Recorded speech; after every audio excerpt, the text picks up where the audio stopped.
Good morning everyone, मैं Amit Maurya. Welcome to Grow More classes. देखो, इससे पहले हमारी जो क्लासेस हुई हैं 4 क्लासेस हो गई हैं और इन क्लासों में हमने आपका जो हमारा फर्स्ट टॉपिक था सिलेबस के अकॉर्डिंग यूरोपियन कंपनीज़ का भारत में आगमन, तो हमने आपका जो भी मेन यूरोपियन कंपनीज़ थी उसके बारे में कंप्लीट डिटेल्स देख ली थी। इसके अलावा आपका जो 3 कर्नाटक युद्ध हैं उनकी क्या पृष्ठभूमि थी, कब लड़े गए, रीज़न क्या था, परिणाम क्या रहा उसका, वो सारी चीज़ें इससे पहले वाली क्लास में हमने कंप्लीट देख लिया है। अब जो हमारा आगे का जो टॉपिक रहेगा वो रहेगा आपका भारत में स्वतंत्र राज्यों की स्थापना। भारत में स्वतंत्र राज्यों की स्थापना, राज्यों की स्थापना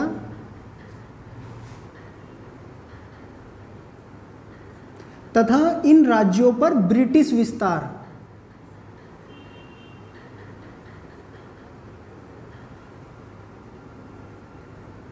पर ब्रिटिश विस्तार।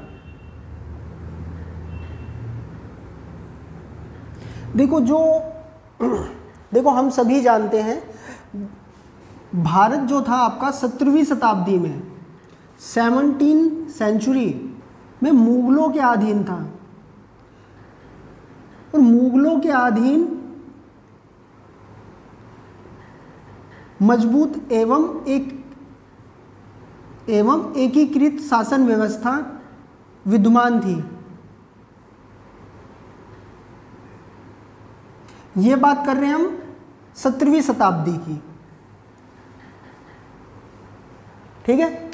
अब जब आपके जो अंतिम शक्तिशाली मुगल सम्राट हुए हैं यानी कि आपके औरंगजेब, इनकी जो मृत्यु होती है वो 18वीं शताब्दी के प्रथम दशक में 1707 में औरंगजेब की मृत्यु हो जाती है। और औरंगजेब की मृत्यु के बाद मुगल साम्राज्य कई सारे छोटे छोटे पार्ट्स में डिवाइड होता है। बिकॉज हम देखते हैं औरंगजेब की मृत्यु के बाद जो मुगल सत्ता थी वो आगे चलकर जर्जर हो गई, उत्तराधिकार को लेकर युद्ध प्रारंभ हो गए, षड्यंत्र, तो बहुत सारे कारण रहे हैं कि औरंगजेब की मृत्यु होते ही कई सारे मुगल सम्राट एक के बाद एक आएंगे, बहुत छोटे छोटे टाइम के लिए वो शासन करते हैं, ठीक है। तो इस प्रकार जो मुगल सत्ता थी जो 17वीं शताब्दी में काफ़ी मजबूत व्यवस्था में थी, काफ़ी मजबूत स्थिति में थी। बट 18वीं शताब्दी में जैसी औरंगजेब की मृत्यु होती है उसके बाद मुगल राज्य कई छोटे छोटे राज्यों में विभाजित हो जाता है। मुगल राज्य विभाजित होकर कई भागों में बंट जाता है। तो इस तरह आपका जो मुगल प्रांत होते हैं उनका हम 2 चरणों में अध्ययन करेंगे। फर्स्ट तो आपका साउथ इंडिया में कौन से राज्य स्वतंत्र हुए हैं मुगल साम्राज्य से, एक रहेगा आपका नॉर्थ इंडिया। साउथ इंडिया के जो मेन राज्य थे जैसे कि आपका हैदराबाद, इसके अलावा मैसूर, मराठा। नॉर्थ इंडिया में जो मुगल साम्राज्य से स्वतंत्र हुए हैं राज्य उसमें आपका बंगाल, रुहेलखंड, इसमें पंजाब को भी हम ऐड कर लेंगे, इसके अलावा अवध एंड राजपूताना।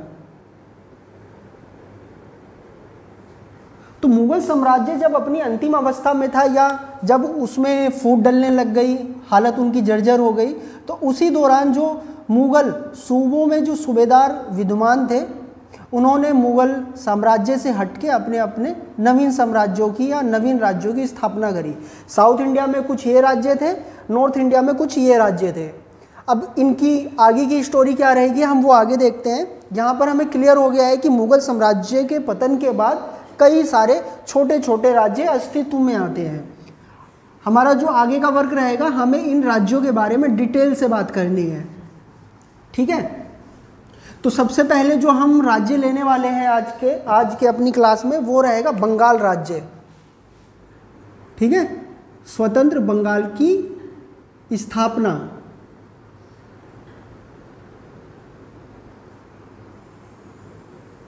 देखो, जो बंगाल जो मुगल राज्य से स्वतंत्र हुआ है वो हुआ है 1717 में। इस टाइम मुगल सम्राट थे फारूक सियार।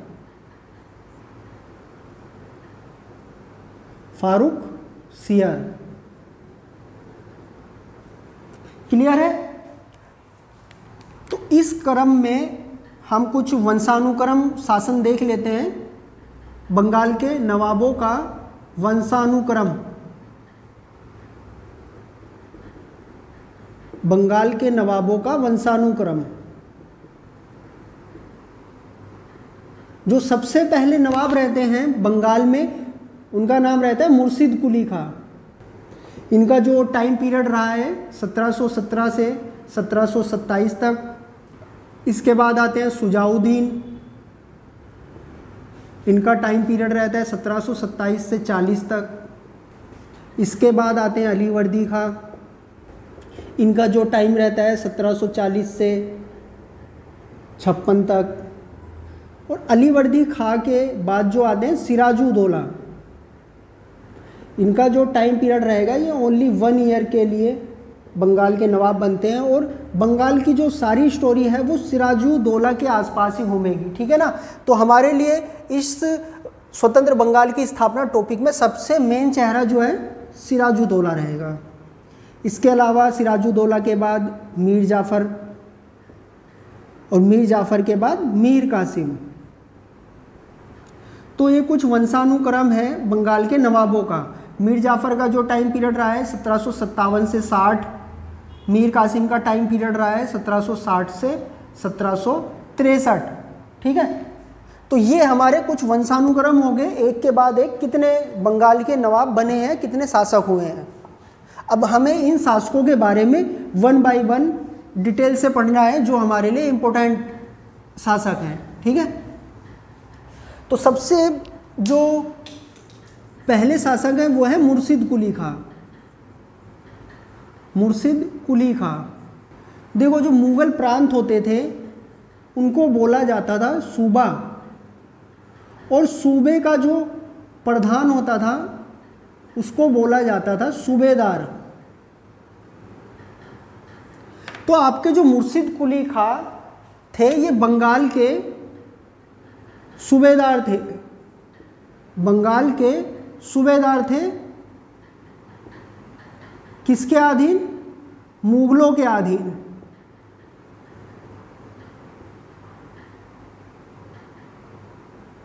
परंतु होता क्या है, 1717 में जैसे ही इनको मौका मिलता है ये मुगल साम्राज्य से बंगाल का संबंध कर देते हैं ख़त्म, और अपने नेतृत्व में स्वतंत्र बंगाल की स्थापना करते हैं। तो 1717 में स्वतंत्र बंगाल की स्थापना कौन कर रहा है? मुर्शिद कुली खां। डायरेक्ट क्वेश्चन आता है कि स्वतंत्र बंगाल के संस्थापक कौन है, तो आपका आंसर रहेगा मुर्शिद कुली खां। क्लियर है? ठीक है? तो इस प्रकार यह बंगाल के प्रथम नवाब भी रहेंगे। बंगाल के प्रथम नवाब। ठीक है? तो आपके मुर्शिद कुली खां बंगाल में स्वतंत्र राज्य की स्थापना कर रहे हैं। देखो जो आपका हम बंगाल वर्ड बोल रहे हैं, तत्कालीन समय में बंगाल के अंतर्गत आपका बंगाल प्लस उड़ीसा, इसमें बिहार, इन तीनों एरियो को मिलाकर बंगाल बोला जाता था। ठीक है? तो हम इस टॉपिक में जहाँ पर भी बंगाल वर्ड का यूज़ करेंगे आप समझ लेना उस बंगाल के अंतर्गत आपका बंगाल, उड़ीसा और बिहार तीनों राज्यों की बात हो रही है। तो यहाँ पे मुर्शिद कुली खां के बारे में ओनली हमें इतना ही देखना था। आगे देखते हैं हम सुजाउद्दीन। सुजाउद्दीन आपका मुर्शिद कुली खां की मृत्यु के बाद बंगाल के जो नवाब बनेंगे वो शुजाउद्दीन बनेंगे। शुजाउद्दीन के बारे में कुछ इतना इम्पोर्टेंट है नहीं। इसके बाद हम देखेंगे इनके थर्ड नवाब अलीवर्दी खां। अलीवर्दी खां का जो टाइम पीरियड रहा है वो 1740 से 1756 तक का इनका शासनकाल रहा है। अलीवर्दी खां ने अंग्रेजों को मधुमक्खी की उपमा दी है। मधुमक्खी की उपमा दी। तो मधुमक्खी से तुलना अंग्रेजों की कौन कर रहा है? अलीवर्दी खां। इनका कहना था कि अंग्रेजों को जब तक ना छेड़ा जाए तो वो शहद देंगी, अगर उनको छेड़ा जाए तो वो काट काट कर क्या कर देगी? हत्या कर देगी। तो अलीवर्दी खां के बारे में ये महत्वपूर्ण कथन है जो एग्ज़ाम में पूछा जाता है। अलीवर्दी खां के बाद इनके जो नाती होते हैं उनका नाम रहता है सिराजुद्दौला। ठीक है, अलीवर्दी खां के बाद कौन आ रहा है? सिराजुद्दौला। और सबसे मेन चेहरा हमारे लिए सिराजुद्दौला ही रहेंगे। सिराजुद्दौला का जो टाइम पीरियड है 1756 से 57। ये कौन थे? अलीवर्दी खां इनके नाना थे। ठीक है, अलीवर्दी खां के पुत्री का लड़का सिराजुद्दौला था। क्लियर है? देखो, अलीवर्दी खां के रूल में या अलीवर्दी खां के टाइम में बंगाल में कुछ घटनाएं घटित हुई हैं जो हमारे इतिहास के पॉइंट ऑफ व्यू से बहुत ज़्यादा इम्पोर्टेंट है, और उन घटनाओं ने अंग्रेज़ों को भारत में गति प्रदान की है। अब गति किस प्रकार प्रदान की है, जब हम इन घटनाओं को कंप्लीट 1 बाय 1 डिटेल से पढ़ेंगे तो उसके बाद हम उस कंडीशन में रहेंगे कि चीज़ों को एनालाइज कर सकें। तो सिराजुद्दौला के समय घटित महत्वपूर्ण घटनाएं क्या हैं वो हम देख लेते हैं। ठीक है, इसमें जो पहला रहता है कासिम बाजार की लड़ाई। सेकंड जो रहेगा इसमें काल कोठरी की घटना। इसको बोला जाता है ब्लैक होल फोनोमिना। इसके बाद होती है अलीनगर की संधि। और चौथे नंबर पे होता है आपका महत्वपूर्ण ऐतिहासिक युद्ध प्लासी का युद्ध। तो सिराजुद्दौला के शासनकाल में बंगाल में होने वाली कुछ महत्वपूर्ण घटनाएं देख ली हमने। इनका मैं एक बार डेट रिमाइंड करवा दे रहा हूँ। डेट काफ़ी इम्पोर्टेंट रहेगी। जो कासिम बाजार की लड़ाई हुई है वो 15 से 20 जून के मध्य सन था आपका 1756। ब्लैक होल फोनोमिना यानी कि ब्लैक होल घटना 21 जून 1756 को घटित हुआ। अलीनगर की संधि फरवरी 1757। प्लासी का युद्ध 23 जून 1757। तो ये चारों घटनाएं हमारे लिए बंगाल के पॉइंट ऑफ व्यू से सबसे ज़्यादा इम्पोर्टेंट है। तो हम आगे 1 बाय 1 इन घटनाओं के बारे में डिटेल से देखते हैं। देखो, कासिम बाजार की जो लड़ाई का जो मेन कारण था, इसके जो मेन कारण थे, फर्स्ट कारण हम देख सकते हैं, अंग्रेज देखो बंगाल में विद्यमान थे। इनकी जो महत्वपूर्ण व्यापारिक किला था वो था सेंट विलियम फोर्ट किला। इसके अलावा हुगली में विद्यमान थे अंग्रेज लोग। तो इनके कई सारी बस्तियां हमने पिछली क्लास में अपनी देखी थी कि इन्होंने बंगाल के किन किन क्षेत्रों में अपनी बस्तियां या फैक्ट्रियां स्थापित की थी। ठीक है, तो जो नवाब के शत्रु थे, नवाब के शत्रुओं को शरण प्रदान कर रहे थे कौन? अंग्रेज लोग। शरण प्रदान किया किसने? अंग्रेजों ने। इसके अलावा कलकत्ता के किले का दुर्गीकरण कौन कर रहा था? अंग्रेज। इसके अलावा दस्तखत का दुरुपयोग अंग्रेजों द्वारा किया गया। देखो, नवाब के शत्रुओं को शरण प्रदान कौन कर रहे थे? अंग्रेज। इस वजह से भी नवाब किससे क्रोधित था? अंग्रेजों से। इसके अलावा कलकत्ता के किले का दुर्गीकरण यानी कि फोर्टिफिकेशन, जैसे कि ये किला है, इसके चारों ओर ऊंचे ऊंचे दीवारें स्थापित कर रहे थे अंग्रेज लोग। अब भाई नवाब के राज्य में बिना नवाब की मर्जी के कोई ऐसे अपने किले का फोर्टिफिकेशन कैसे कर सकता था? तो नवाब को ये बात भी बुरी लगी अंग्रेज़ों की। इसके अलावा अंग्रेज़ों द्वारा दस्तखत का दुरुपयोग किया जा रहा था। दस्तखत क्या था ये हमने देखा है इससे पहली वाली क्लास में। शाही फरमान प्राप्त था अंग्रेज़ों को, और ये शाही फरमान क्या था? इसमें अंग्रेज़ों को अधिकार प्राप्त था किसका? कर मुक्त व्यापार का। कर मुक्त व्यापार का अधिकार किसको मिला था? अंग्रेज़ों को। ठीक है, अंग्रेज़ों को यानी कि ब्रिटिश ईस्ट इंडिया कंपनी को। अब इसका दुरुपयोग कैसे हो रहा है इस अधिकार का देखते हैं हम। सपोज करो ये अधिकार only British east India company को प्रदान किए गए थे, परंतु जो कंपनी के जो निजी कर्मचारी होते थे वो अपने निजी व्यापार पर भी कोई कर नहीं देते थे। निजी व्यापार पर भी कर का भुगतान नहीं करते थे। और यहाँ पर हम देख रहे हैं कि कर मुक्त व्यापार का अधिकार only British east India company को प्राप्त है। इसके अलावा एक कर्मचारी क्या करते थे? कर्मचारी दूसरे के सामान को ब्रिटिश ईस्ट इंडिया कंपनी का सामान बताकर पास करवाने लग गए थे।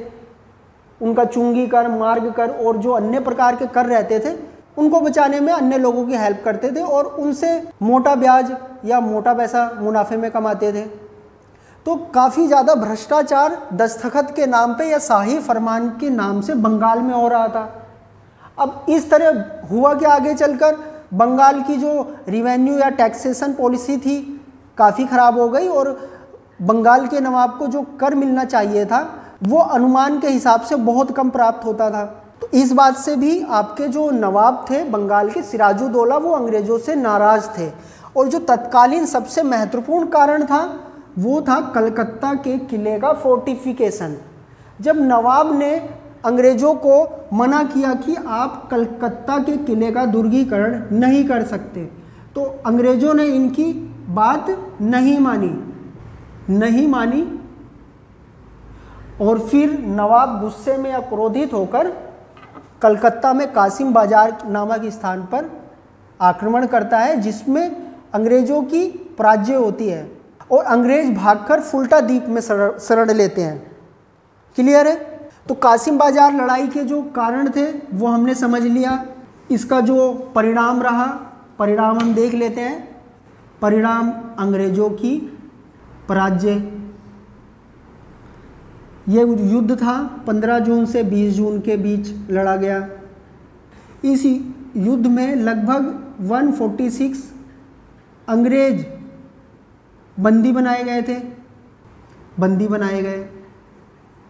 अब इसमें होता क्या है, लगभग 146 जो बंदी बनाए गए थे 20 जून की शाम को इनको काल कोठरी या आप कह सकते हो बंदी गृह या कोई कमरा, तो इस काल कोठरी में इन 146 लोगों को बंद कर दिया जाता है। कब? 20 जून की शाम को।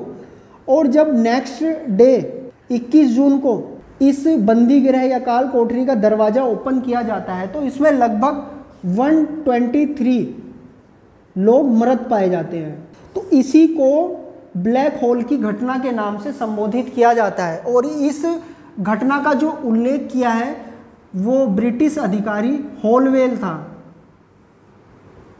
और 146 में 123 डेथ किए, लगभग 23 लोग ही जीवित बचे थे और जीवित बचने वालों में एक व्यक्ति होलवेल भी था। देखो, ब्लैक होल घटना का जो उल्लेख है ये ऐतिहासिक रूप से प्रमाणित नहीं है। कहा जाता है कि होलवेल ने यूरोप से या ब्रिटिश या अंग्रेज़ों से सहानुभूति प्राप्त करने के लिए ये प्रपंच रचा था। तो यहाँ पर क्लियर है होलवेल घटना का उल्लेख कौन कर रहा है? होलवेल नामक अधिकारी। ठीक है, ब्लैक होल घटना का उल्लेख होलवेल नामक ब्रिटिश अधिकारी द्वारा किया गया। तो होलवेल घटना किस घटना के बाद हुई? कासिम बाजार की लड़ाई के बाद। क्लियर है? तो यहाँ पर काल कोठरी की घटना भी हमारे द्वारा कंप्लीट कर दी गई। अब इसके बाद क्या होता है? अलीनगर की संधि। अलीनगर संधि, देखो जब आपका ब्लैक होल घटना घटित होती है, ये घटना अंग्रेज़ों के लिए उसी प्रकार से थी जिस तरह हमारे लिए जलियांवाला बाग कांड का इम्पोर्टेंस है। ठीक है। अब इस टाइम तक हो क्या रहा था, अंग्रेज लोग कर्नाटक में व्यस्त थे। ठीक है, कर्नाटक के युद्ध चल रहे थे। प्रथम कर्नाटक युद्ध समाप्त हुआ था, सेकंड कर्नाटक युद्ध। ठीक है, अब जो अंग्रेजों की जो सेनाएं थी वो कर्नाटक में विद्यमान थी। अब जब कर्नाटक में ये न्यूज़ पहुंची कि बंगाल में ऐसी कोई घटना हुई है ब्लैक होल टाइप की, तो मद्रास से फरवरी 1757 तक क्लाइव और वाटसन के नेतृत्व में सेनाएं कहाँ पहुंच जाती है, अंग्रेज सेनाएं बंगाल में। और इस टाइम होता क्या है, जब ये सेनाएं बंगाल में पहुंचती हैं तो नवाब पर दबाव बनाकर नवाब पर अलीनगर की संधि थोप दी जाती है। अलीनगर की संधि, ठीक है ना। अलीनगर की संधि किस घटना के बाद हो रही है, ब्लैक होल घटना के बाद। अब अलीनगर की संधि के जो मेन प्रावधान थे, पहला तो था कि कलकत्ता के किले का दुर्गीकरण का अधिकार किसने प्राप्त किया, अंग्रेजों ने। इसके अलावा जो कासिम बाजार की लड़ाई में जिस दस्तखत के दुरुपयोग का नवाब विरोध कर रहा था, तो इन्होंने दस्तखत का अधिकार या दस्तखत का जो इनको राइट पहले से मिला हुआ था वापस से प्राप्त कर लिया।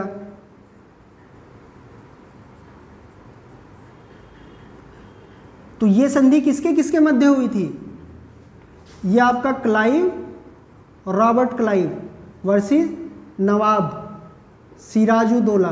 ठीक है, और ये संधि कहीं ना कहीं नवाब के लिए अपमानजनक थी, बिकॉज जिन कारणों से नवाब कासिम बाजार की लड़ाई लड़ रहा है, जैसे कि दस्तखत का दुरुपयोग, कलकत्ता के दुर्गीकरण का विरोध, उन सारी मान्यताओं को अंग्रेज किस पे थोप देते हैं, सिराजुद्दौला पे। किस संधि के माध्यम से, अलीनगर की संधि के माध्यम से। तो ये संधि काफ़ी अपमानजनक थी, किसके लिए, बंगाल के नवाब सिराजुद्दौला के लिए। अब इसके बाद क्या होता है, क्लाइव जब बंगाल में आते हैं वो स्थिति का निरीक्षण करते हैं और क्या करते हैं, एक षड्यंत्र करते हैं जिसको बोला जाता है क्लाइव का षड्यंत्र। देखो, जो नवाब सिराजुद्दौला था, इसके जो प्रमुख अधिकारी थे, जिनमें इनकी मौसी घसीटी बेगम, इसके अलावा राय दुर्लभ, मानिक चंद्र हो गया, और यार लातिफ खान। इसके अलावा जो सबसे महत्वपूर्ण चेहरा रहता है इनका सेनापति मीर जाफर। कौन था, सेनापति। तो क्लाइव क्या करता है, क्लाइव को जब ये बात मालूम चलती है कि सिराजुद्दौला के जो अधिकारी हैं वो किसके विरोध में हैं, सिराजुद्दौला के शासन के, तो क्लाइव क्या करता है, इन लोगों को लालच देकर, जैसे कि सिरा को बोला जाता है कि हम आपको शासक बना देंगे, किसके बाद, सिराजुद्दौला के। तो मीर जाफर को इस तरह का लालच दिया जाता है और अन्य अधिकारियों को भी अनेक प्रकार के लालच दिए जाते हैं। अब जो नवाब के जो सभी प्रमुख अधिकारी होते हैं किसकी तरफ मिल जाते हैं, क्लाइव की तरफ। अब क्लाइव की तरफ जब सारे अधिकारी मिल गए नवाब के, तो नवाब क्या हो गया, अब अकेला हो गया। और इससे पहले नवाब ने एक अपमानजनक संधि अंग्रेजों से की थी। तो अब जब क्लाइव ने सारी स्थिति अपने अनुकूल कर ली, तो नवाब को उकसाया जाता है, किसके लिए, प्लासी के युद्ध के लिए। और प्लासी का युद्ध होता है आपका, प्लासी का युद्ध, ये घटना है आपकी 23 जून 1757 को, जब क्लाइव स्थिति सारी बंगाल की अपने अनुकूल कर लेता है तो नवाब को उकसाया जाता है और युद्ध होता है, किसका, प्लासी का। ये युद्ध ना बोलकर एक छोटा सा झड़प बोला जाए तो ज़्यादा सही रहेगा। सिराजुद्दौला वर्सेस अंग्रेजों के मध्य, अंग्रेजों का नेतृत्व कौन कर रहा है, क्लाइव। और क्लाइव के साथ कौन है, नवाब के प्रमुख अधिकारी। यहाँ पर हो जाता है नवाब अकेला और नवाब को पकड़कर कर दी जाती है इनकी हत्या और शासक बना दिया जाता है किसको? मीर जाफ़र को। अब जब मीर जाफ़र शासक बनते हैं तो अंग्रेजों को ढेर सारा धन उपहार स्वरूप प्रदान करते हैं। इसके अलावा अंग्रेजों को 24 परगना क्षेत्र की जमींदारी दी जाती है।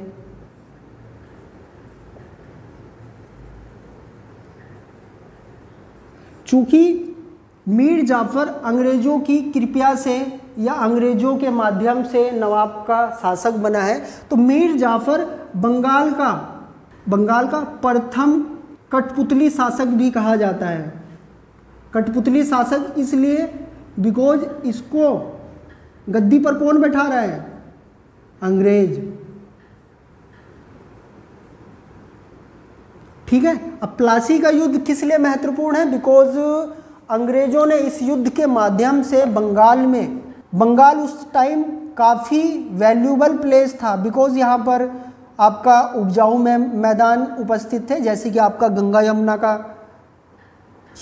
आपका गंगा का उपजाऊ मैदान।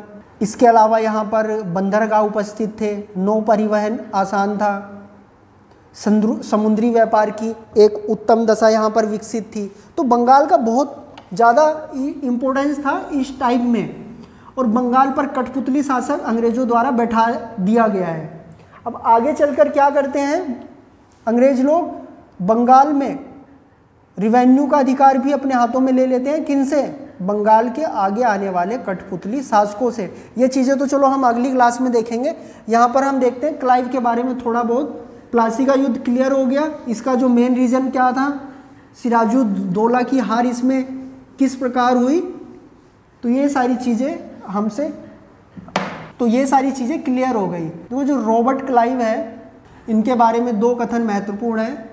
एक तो इनको बोला जाता है भारत में ब्रिटिश शासन के संस्थापक, और विलियम पीट का कथन है, विलियम पीट द्वारा इनको स्वर्ग से उतरा सेना नायक बताया गया है। स्वर्ग से उतरा सेना नायक। क्लियर है? तो क्लाइव के बारे में ये इम्पोर्टेंट चीज़ें हैं। देखो आज के लेक्चर में हमारा जो बंगाल टॉपिक था वो लगभग 70 से 80% हो गया है।